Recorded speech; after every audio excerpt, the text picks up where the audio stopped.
Certainly, and that's an important point that you bring up there, that someone can physically leave a group but still really have some psychological challenges because of the programs that have been installed or the indoctrination that's taken place still is almost running like a silent music player in the background through which they still filter their reality.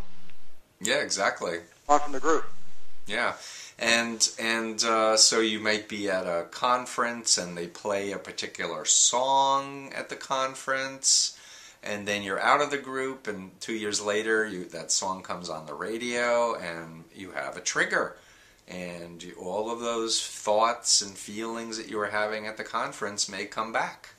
And basically what I do in my books and in my therapy is essentially encourage people to think for themselves and make their own decisions, and I give them ideas and techniques and strategies for how to know themselves and how to integrate their destructive mind control experience in a healthy way. I don't want people to walk around the rest of their lives saying, oh, I'm a victim, but I want them to be able to be wiser for the experience so that they'll never let anything happen to them again. And furthermore, if they see any family member or friend getting approached by a destructive group, their antenna will go up and they'll be able to help the person before they get into trouble. Well, certainly. It's almost having this, reading your books, Releasing the Bonds or Combating Mind Control is almost a psychological inoculation of sorts, in that my kids are keenly aware of this and actually were recruited by an MLM cult group while we were at a soccer tournament one weekend. And they immediately knew what it was. Mm-hmm. Immediately and gleefully reported back to us what had happened, and they just laughed at the person because they saw what was happening as young teenagers and were aware of it. And I had no idea that these sort of things even existed. When I was in my 20s. Right, exactly. It's so valuable to give preventive education to young people, but to be honest, Eric, what I'm seeing is a lot of baby boomers, a lot of middle-aged folks are getting into mind control groups.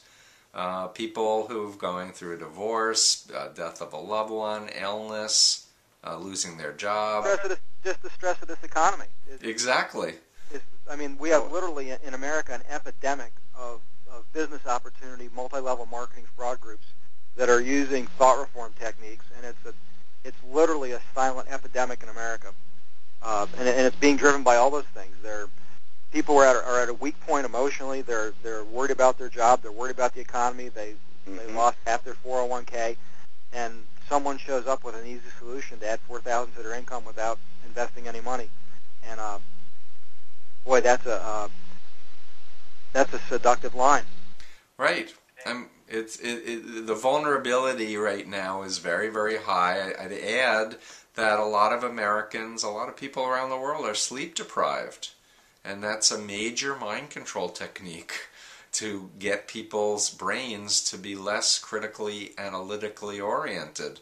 And people are doing it on their own because they're working too hard or because they're stressed out and they're not able to have good sleep. Certainly, and that was part of the multi-level marketing organization I was part of. Their leadership would often have us up on weekends till 2 or 3 in the morning, and then up first thing in the morning again. And we were literally exhausted. By the end of a weekend, we felt like we were in a coma. We felt hungover, but now we realize that sleep deprivation was intentional. Exactly. It's one of the most... Sleep research is one of the most extensive areas of human health. And, the Army, the military, all knows about sleep deprivation. Any interrogators know about sleep deprivation.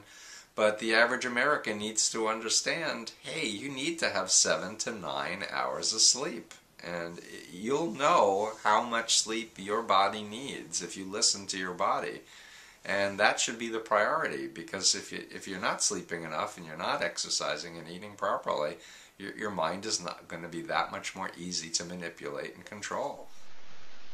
Certainly, that makes perfect sense. Now, Steve, you've had to do cold exit interventions, not for one, but for families that have loved ones that have been involved in several multi-level marketing businesses, haven't you? Uh-huh. Yeah, I mean, families often try to talk rationally to their loved one in one of these groups.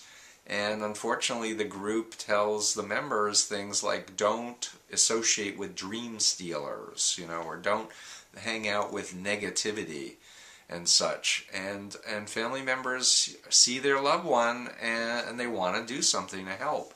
So if they become aware that there's something they can do to help, then they might read my book or contact Freedom of Mind, and I do a consultation. And if we can find a way to help the person without an intervention, we'd like to try to do that. But often it requires the family sitting down with them and asking the person to give 3 days or 4 days, and letting someone like myself and someone like Eric to sit down and offer another point of view, in the hopes of stepping back and reevaluating the experience. And if it's done well, it can bring families together. It can enable a person to become functional again after many years of real problems. Well, and I remember distinctly coming to your office when I knew I needed help very much after being involved in a destructive group for the better part of 9 years. And I remember one of the first things I said to you was I realized that I had been really altered psychologically and wasn't really in control of my own thoughts. And I had read your book, Combating Cult Mind Control, with tears streaming down my face because I realized you had the answers, that what was done to me was intentional, it was systematic, and therefore it could be undone. But I still remember feeling fearful in meeting you and telling you that I felt fearful that I was handing you a scalpel to do brain surgery on me, and you sort of laughed and said, "You can put that away. You're not going to need the scalpel." And what I appreciated most about your strategic interaction approach that's in your book, Releasing the Bonds, is the fact that it's completely non-coercive. That we sat and talked, and you more educated me and asked me questions. It was almost a Socratic method, where you helped me find my own answers. You weren't trying to convince me of anything or force an opinion on me, or you really helped me develop my own freedom of mind, for lack of better words, the ability to think rationally through normal filters again. Yeah, well, I'm happy to help. Obviously, this was many, many years ago, lest anyone be watching this or listening to this thinking that I might be somehow influencing you, Eric. Oh, no, not whatsoever. I consider us colleagues now. This was many years ago, and it was a turning point in my life, and I'm just very grateful for it. So I would, Steve's not only a colleague but a trusted friend, and I would recommend to anyone go to his website, www.freedomofmind.com, to get his resources, either of his books, or get in touch with Steve for a consultation if you feel it would be helpful, because I've personally witnessed him help many families, and I'm real grateful to have come to know him myself.